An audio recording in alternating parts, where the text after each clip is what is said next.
Aspiring doctor brain dead after friends pushed him into lake knowing he can't swim. Report. But before we start, please make sure to subscribe our channel for more videos. An aspiring medical student was left brain dead last month when his friends pushed him into a Louisiana lake knowing he couldn't swim, and then looked on while doing nothing to save the drowning man, according to a report. Shocking video shows the group casually peering into the water moments after they shoved Christopher Gilbert off the dock at Lake Darbonne in Farmerville on April 14th. At least one woman can be seen slowly entering the water before abandoning the rescue mission. It was another 10 minutes before a patron at a nearby restaurant intervened and yanked Gilbert back to land, just in the nick of time.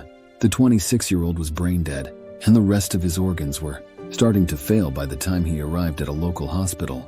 His mother, Yolanda George, told KSLA he spent 72 hours on a ventilator and an ECMO machine, which George described as dialysis for the lungs.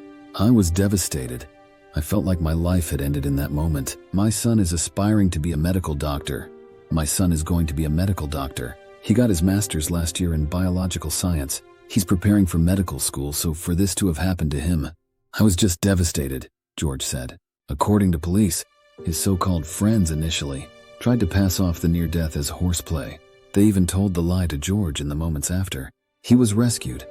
A friend of his called and she was hysterical crying. She told me that Chris fell into the lake and he had been underwater for 10 minutes or so, the mother said. Eventually, a white female around the same age as Gilbert admitted to pushing him into the lake.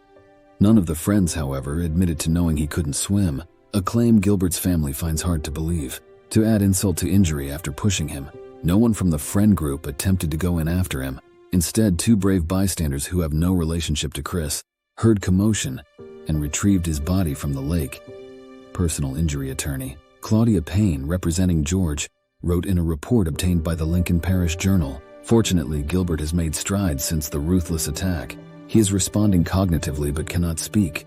According to George, he still relies on life support and his lungs are said to be at 20% capacity. The family is also demanding that an arrest be made in the tragic incident, with Payne saying the friends displayed criminal intent by pushing him into the lake.